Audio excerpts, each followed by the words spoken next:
한국형사법무정책연구원 승재현 선임연구위원과 자세한 이야기 나눠보겠습니다. 어서 오십시오. 네, 안녕하십니까. 네, 먼저 오송 지하차도 침수 사고와 관련해 책임 공방에 대한 부분 좀 짚어보겠습니다. 일단 사고 발생 책임을 두고 공방이 일고 있는데 가장 쟁점이 되고 있는 부분은 어떤 부분일까요? 먼저 쟁점 말씀드리기 전에 고인의 명복을 진짜 마음 깊이 빌고 유가족에게 심심한 위로의 말씀을 드리겠습니다. 비 내리는 거는 막을 수 없지만 차량을 통제하는 것은 분명히 우리가 할 수 있었던 일임에도 불구하고 그럼요. 그 부분을 못했다는 점에 대해서는 국가나 정부나 지자체는 더 이상 핑계 안 되었으면 좋겠다라는 말씀 드리겠습니다. 이거는 반드시 기억하셔야 되는 부분이라고 제가 말씀드리고 시작하겠습니다. 예. 가장 중요한 부분은 팩트를 어떻게 우리가 체크를 하느냐의 문제예요. 방금 앵커도 많은 말씀을 주셨지만 기본적으로 이게 그전에 전혀 몰랐던 게 아니라 이미 우리가 알고 있었던 것이고 그 강이 범람하는 거는 이미 그 새벽에 경고가 나왔던 거예요. 시민들의 신고가 15차례는 넘게. 뭐 언론에 이제 나와 있는 내용들을 보면 24차례에 대한 신고가 있었다라는 이야기도 나오지만 분명히 우리가 눈으로 보고 확인했는 것은 분명히 경찰에게 그 감리단장이라는 사람이 전화를 했습니다. 전화를 했고 2번이나 전화를 했음에도 불구하고 그게 제대로 적법하고 의법하게 처리되지 않았다는 것은 분명하고 리포트에도 나왔지만 아니 1교와 2교를 구별 못한다는 게 그게 좀 이상한 거잖아요. 신고했으면 이게 1교가 문제 없으면 2교로 같이 이렇게 두 개가 같이 출동을 해야지 이게 장소가 모르니까 이 산이 아니고 저 산이 그다 이렇게 이야기하는 거 아니잖아요. 위험하면 두 개 다 출동을 했어야 되는데 그런 부분들이 너무 아쉬웠고 이 부분에 대해서는 원인이 정확히 원인이 찾아야지 아까 말씀드렸다시피 관리 책임을 물을 수 있으니까요. 이거부터 좀 국조실에서 정확히 찾았으면 좋겠다. 88명의 그 수사본부가 만들어졌다는데요. 그 부분 반드시 찾아야 된다. 경찰이 스스로 수사를 하고 있기 때문에 한치의 오점도 없이 한치의 의혹도 없이 수사를 해야 한다라는 말씀까지 드리겠습니다. 지금 이 사고를 접하는 시민들의 입장에서는 각 지자체에서는 물론 어떤 절차에 의해서 이렇게 뭐 일을 진행을 했다 해명할 필요도 있습니다만 어떻게 보면 한편으로는 떠넘기기 아니냐라고 생각을 할 수도 있을 것 같아요. 이게 관리 주체가 각각 달라서 그렇다면서요? 사실 이건 뭐 대통령께서도 그런 말씀을 주셨는데 관리 주체가 다르다고 이렇게 우리가 흔히 말해서 떠넘기기식의 그 이야기를 해서는 안 되는 거잖아요. 분명히 신고가 들어왔으면 신고 들어왔는 부분에서 과연 내가 무엇을 할 건가에 대한 고민을 해야 되는데 물론 그 도로와 제방과 그다음에 거기에 대한 어떤 그 통제 부분은 각각 다 달라요. 다 다른데 이게 관리가 다르기 때문에 주체가 다르기 때문에 국민의 생명이 이렇게 무참하게 14명이 사망하는 일은 막아야 되는 부분이고 아까 정말 잘 지적해 주셨잖아요. 우리는 이미 경험했던 것이고 부산에서 경험했고 이태원에서 경험했는데 지금도 똑같은 사건이 똑같은 사고가 똑같이 일어난다는 거는 제가 봐도 이게 정말 잘못되어도 너무 잘못된 부분이 있는 게 아닌가. 언제나 우리가 사건이 발생하고 사고가 발생하면 어떤 특수본이 만들어지고 특수본에서 수사를 하고 관리자를 책임을 묻고 그 사람을 처벌하는 것에 그치는 거지. 우리 국민들의 생명은 여전히 백척간두의 풍전등화의 상황에 지금 놓여 있는 거잖아요. 막을 수 있는 생명이 있었으면 분명히 막아야 한다. 다시 한 번 더 말씀드립니다. 내리는 비 앞으로 내릴 거예요. 그 내리는 비는 막을 수 없지만 우리가 도로를 통제하거나 생명을 지킬 수 있는 안전 조치를 하는 거는 국가가 할 수 있는 일이니까요. 좀 이렇게 심하다 할 정도로 대통령께서 그렇게 말씀하시면서 왜 지자체가 그리고 왜 경찰이 안 움직이는지는 모르겠지만 심하다 싶을 만큼 적극적으로 국가가 움직여줬으면 좋겠다는 말씀 간곡히 드리도록 하겠습니다. 책임질 사람은 책임져야만 합니다. 이번에는 반드시요. 그래서 중대재해처벌법이 적용이 가능할 것이냐 이런 지적이 좀 나오고 있습니다. 앞서 저희가 리포트에서도 짚어봤습니다만 중대 시민재해 이 처벌 요건이 충족을 하는지 어떤 부분이 핵심인지를 좀 짚어주세요. 가장 간단하게 설명드릴게요. 우리가 중대재해처벌법 안에는 산업재해가 있고 시민재해가 있습니다. 근데 그 시민재해는 두 가지가 가장 중요한 건데 첫 번째는 공중이용시설이냐 라는 걸 찾아야 되고 두 번째는 관리상의 결함이 있느냐 세 번째는 한 명 이상이 사망했느냐 이게 확인이 되면 어떻게 되는가 하면 1년 이상의 징역 또는 10억 원 미만의 벌금에 해당될 수가 있는데 여기서 이제 공중이용시설이냐를 찾아봐야 되는데 공중이용시설이 법에는 굉장히 이렇게 복잡하게 되어 있고 시행령 별표에는 어떻게 되어 있는가 하면 터널이 나와 있는데 터널이 100m 정도 되는 터널이면 이게 공중이용시설로 되어 있어요. 그런데 지금 우리 궁평 2교를 제가 이제 그 언론에 나와 있는 걸 살펴보니까 이게 예. 685m고 왕복 4차선이고 이게 일종 시설로 되어 있더라고요. 그러면 저는 공중 이용 시설에 해당될 수 있다. 가능성이 충분히 열려 있다라는 말씀을 드리는 거고, 두 번째는 관리 책임의 하자, 즉 관리에 문제가 있어야 되는데 저희 같이 이렇게 법만 들여다보는 사람은 관리를 하려면 법이 있어야 되잖아요. 예. 이게 제대로 법으로 관리를 하라고 만들어 놓으면 관리를 해야 되는 거니까 그게 시설물 안전법이 되어 있고, 시설물 안전법에 보면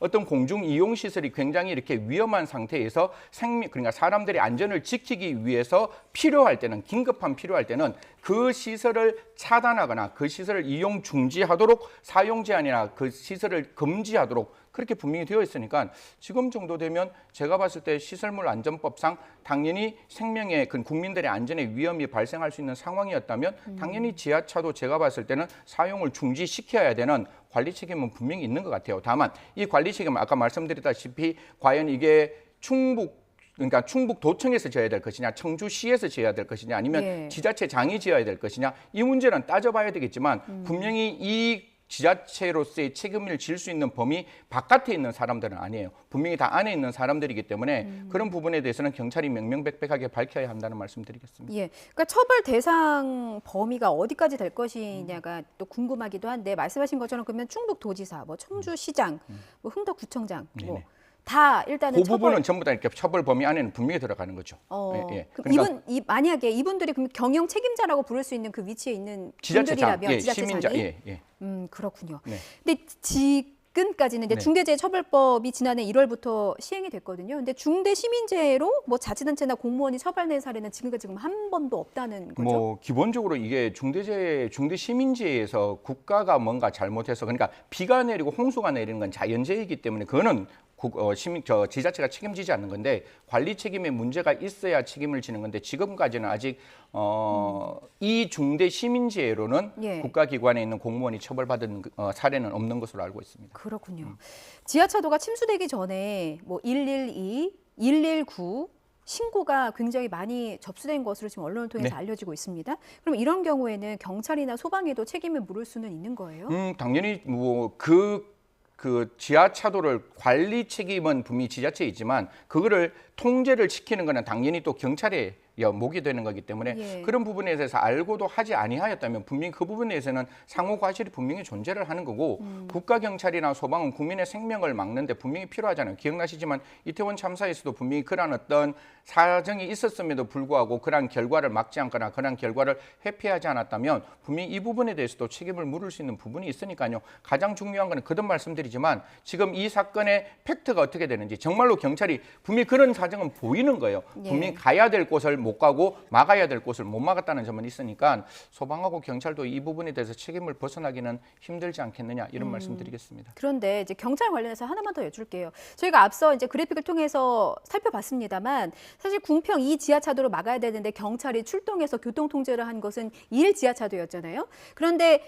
수사본부가 꾸려졌는데, 그럼 경찰의 부실 대응을 어떻게 수사를 하는 건가, 제대로 수사는 될 수 있는 건가, 이런 부분에 좀 의문을 제기하실 분들도 있을 것 같아서. 저도 사실상 그 부분에 대해서는 마음이 좀 이렇게 가볍지는 않습니다. 예. 이게 충북에서 발생했고 충북경찰청에서 수사부장이 88명을 꾸려서 지금 한다고 했으면 분명히 이런 시선은 충북경찰청도 분명히 잘 알고 있을 거예요. 그래서 제가 제일 처음에 첫 번째 답변을 드리면서 했던 말씀 중에 하나가 예. 정말로 국민들이 생각하고 있는 그 의혹의 질문에 한 점 의혹이 없이 해결을 해야 되는 부분이고, 예. 이 부분이 만약에 경찰이 뭔가 은폐하거나 덮는다는 모습이 보인다면 저는 개인적으로 그 경찰이 존립의의가 없어진다고 생각합니다. 이거는 충북경찰청의 문제지만 분명히 뭐 보고받지 않겠다, 청장이 그렇게 말했지만 저는 경찰청장께서도 좀 정확하게 이 부분에 대해서는 정말 한 점의 의혹도 없이 사건을 예. 들여다봐야 한다라는 말씀까지 함께 했으면 좋겠다는 말씀 드리겠습니다. 예. 다음 주제로 넘어가 보겠습니다. 저희가 그 지난주 이 시간에 관련 얘기를 나눴었는데, 일주일 만에 스토킹 범죄가 또 살인으로 벌어졌습니다. 이거 보복살인 혐의 적용 가능합니까? 사실 이 부분도 너무 마음이 무거운데요. 사실 언제까지 국가가 지켜달라는 생명을 이렇게 지키지 못할까? 왜 국가는 피해자가 지켜달라고 했는데 그 피해자의 생명을 이렇게 덧없이 보낼까라는 생각을 하면 가슴이 되게 이렇게 먹먹한데요. 사실 이 사건도 피해자가 이미 스토킹으로 신고를 했던 부분이고 예. 그 신고를 해서 보호 조치가 있었던 부분인데 한 가지 아쉬운 거는 뒤에 말씀드리겠지만 피해자 입장에서 그런 어떤 스마트워치 같은 걸 반납을 해요. 이게 예. 왜냐하면 피해자 입장에서 내가 왜 이걸 착용해야 되지? 이 가해자가 착용해야지 왜 내가 착용해야 돼? 라는 생각이 분명히 있는데 정말 이거는 언론에서도 말씀 좀 해주시고 우리 모두가 고민하는 게 그 피해자를 지키기 위해서 국가가 드리는 권리입니다. 피해자의 권리니까 그건 반드시 좀 이렇게 받아들였으면 좋겠다는 말씀과 함께 그래서 스토킹했는데 이게 스마트워치 이제 반납하고 난 다음에 그 이후에 이 피해자가 이제 무참하게 살해되는 사건이 발생했는데요. 예. 이 사건도 어떻게 보면 스토킹 처벌법은 7월 11일부터 시행이 됐습니다. 시행이 예. 됐는데 이런 어떤 사망을 막지 못하고 있어서 참 안타깝다 이런 말씀 드리겠습니다. 그러니까 지금 말씀하신 요지는 피해자를 보호하기 위해서는 피해자에게 스마트워치를 보호할 게 지급할 게 아니라 가해자에게 접근 금지를 좀 관리하고 감시할 수 강하게, 있는 예. 강화된 예. 그런 조치가 좀 필요하다는 말씀이신 네. 거잖아요. 그래서 이제 전자발찌 부착 같은 경우가 스토킹 처벌법 개정안이 이제 통과되면서 판결 전에도 전자발찌 부착이 가능해졌거든요. 이런 거가 도입이 된다면 스토킹 범죄를 좀 막는 데 도움이 될 수 있다고 보세요? 제가 그 피해자 생명을 지키기 위한 황금률을 첫 번째로 어떻게 제가 정부에 이야기했는가 하면 예. 가해자가 피해자를 공격하러 가는 시간보다 국가가 피해자를 보호하러 가는 시간이 더 빠르면 지키는 거예요. 그러면 가해자의 위치 정보를 모르고는 도대체 이게 가능하지 않잖아요. 그래서 스토킹 처벌법 개정을 하면서 거기에 잠정 조치 3의 2에 전자장치 부착 명령을 하도록 그렇게 되어 있습니다. 아까 제가 말씀드린 게 7월 11일 날 이 법은 시행되었지만 예. 이 전자장치 부착 명령은 그로부터 6개월 후에나 전자장치 부착 명령이 되는 거기 때문에 지금은 할 수가 없었어요. 그래서 지금 같은 경우에는 한 가지 제가 말씀드리고 싶은 게 그 법을 만들면서 뭐 반의사 불벌죄가 폐지되었다. 이거보다 더 중요한 게 피해자에게 국선 변호인을 우리가 선임할 수 있도록 만들었고 더 중요한 거는 특정 범죄 신고자 보호법에 따른 신고자 보호를 할 수 있도록 그 법에는 규정되어 있습니다. 그러니 적어도 전자장치 부착 명령이 나오기 전까지는 피해자들께서는 조금 불편하고 조금 번거롭더라도 예. 그런 어떤 국가가 주는 적극적인 어떤 보호 조치에 좀 함께 했으면 좋겠다. 스토킹은 단순히 따라다니며 그치는 범죄가 아니라 피해자가 사망하거나 가해자가 극단적인 선택을 해야 그만둘 수 있는 정말 참혹한 범죄니까요. 예. 이 부분 꼭 피해자들께서 지금은 아무렇지 않다라고 그렇게 마음 놓으실 게 아니라 국가가 주는 적극적인 어떤 보호 조치 좀 함께 하셨으면 좋겠다는 말씀 드리겠습니다. 상대적인 거예요. 가해자보다 경찰이 더 빨리 가면 되는 거다. 그렇죠. 현장에. 예. 그러면은 피해를 충분히 막을 수 있다. 이런 말씀이시고. 접근 금지 명령에 대해서는 어떻게 보세요? 일단 가해자는 법원으로부터 접근 금지 명령을 받은 상태인데 사실 이렇게 명령을 어겨도 미리 알 수 있는 방법은 없는 거고 가해자가 해코지할 마음을 먹었다면 이게 접근 금지 명령이 다 무슨 소용인가라는 생각이 들어서요. 피해자를 좀 실질적으로 보호할 수 있는 그런 조치가 제대로 시행이 돼야 될 텐데 이 부분에 대해서는 좀 어떻게 보시는지요? 제가 이 부분에 대해서 언제나 말씀드렸는 게 어떤 피해자를 보호하기 위해서는 실효성이라는 게 있어야 돼요. 예. 그렇죠? 그런데 이게 시청자 여러분, 스토킹 딱 처벌을 스토킹이 되면 첫 번째 경찰이 뭐라는가 하면 긴급 응급 조치라는 겁니다. 긴급 응급 조치에도 똑같이 나와요. 100m 접근하지 마. SNS로 통화하지 마. 이런 말이 있는 거예요. 그리고 난 다음에 이게 조금 더 강화되면 법원의 명령으로 이렇게 되는 거예요. 뭔가 하면 똑같이 100m 접근하지 마. 문자하지 마. 이렇게 되는 거니까 앞에 경찰이 했는 말 똑같이 도돌이표로 또 법원이 야 이거 하지 마라고 하면 예. 도대체 이게 그 가해자 입장에서 무슨 심리적 압박이 되겠습니까? 그리고 99m는 괜찮고 101m는 안 된다. 이게 참 99m는 안 되고 101m는 되는데 이게 말이 안 되잖아요. 그렇죠. 100m 달리면 12초 만에 달려갈 수 있고 14초 만에 달려갈 수 있는데 이런 것들이 정말로 어떻게 보면 실효적이지 않는 가해자와 피해자의 분리 조치이기 때문에 6개월 후에 만들어질 수 있는 이 전자장치 감독이 부착되기 전까지는 조금 거듭 말씀드리지만 국가가 할 수 있는 건 딱 한 가지예요. 그 피해자를 적극적으로 보호하는 거예요. 가해자에게는 더 이상 할 수 있는 게 죄형 법정주의상 우리가 못해요. 네. 그거는 할 수 없는 거니까. 하지만 피해자를 보호하는 것은 법 이전의 문제이기 때문에 좀 적극적으로 보호했으면 좋겠다. 아까 특정 신고자 보호 말고도 경찰이 만들어 놓은 게 피해자 보호 및 지원에 관한 규칙이 있고 검찰은 범죄 피해자 보호 및 지원에 관한 지침이 있어요. 거기에 따라 좀 적극적으로 그런 걸 좀 했으면 좋겠다. 전주환 사건 이후에 그 위험성 체크리스트도 20개를 만들었으니까 적극적으로 그거를 활용하시고 피해자에게 적극적으로 간곡히 부탁하셔야 됩니다. 생명 지키기 위해서 이게 적어도 지금 필요하다는 것 좀 말씀드려줬으면 좋겠다는 말씀드리겠습니다. 네, 실효성 있는 분리 장치가 필요하다라는 강력한 요구를 좀 말씀해 주셨고요. 마지막으로 사실 이제 스토킹 범죄가 그동안 이제 판례가 충분하지 않아서 양형 기준도 고무줄 같았던 것 같거든요. 그래서 이제는 정말 본격적인 논의가 이루어져야 될 것 같은데 양형 기준을 강화할 필요성 계속해서 나오고 있습니다. 어떻게? 이게 스토킹 처벌법이 3년 이하의 징역이라서 사실상 이게 법원의 입장에서는 벌금형이 많이 나왔어요. 그래서 양형 기준이 잘 만들어지지 않았지만 양형 기준을 만들고 거기에 대해서 그 사람이 했는 행동에 대한 필벌을 하는 것도 중요하지만 제가 여기서 꼭 한 가지 말씀드리고 싶은 거는 스토킹 처벌법에도 구속을 좀 적극적으로 전향적으로 판단했으면 좋겠어요. 구속의 요건에 도망하거나 도망할 우려, 증거인멸의 우려에 반드시 무엇을 고려하라고 하는가 하면 범죄의 중대성, 재범의 위험성, 주요 참고인 등의 위해, 즉 피해자의 위해의 우려가 있잖아요. 그러면 앵긋게 물어볼게요. 스토킹이 피해자의 위해가 없겠습니까? 왜 없겠어요? 그렇죠. 그러면 이 부분을 적극적으로 좀 활용하셔서 이 잠정 조치 2개월 유치도 있고 구속도 있으니까요. 그 부분에 대해서 좀 적극적으로 좀 전향적으로 판단하셔가지고 국민의 생명을 지키는 게 저는 훨씬 더 중요한 거 아니냐. 가해자에게는 법이 정한 적법 절차 범위 내에서 가해자의 인권을 보호하면 되지만 피해자는 그거보다 더 적극적으로 국가가 진짜 제대로 피해자를 보호하고 피해자 편에 서 있다는 생각을 들 수 있도록 해줬으면 좋겠다는 말씀 드리겠습니다. 예, 알겠습니다.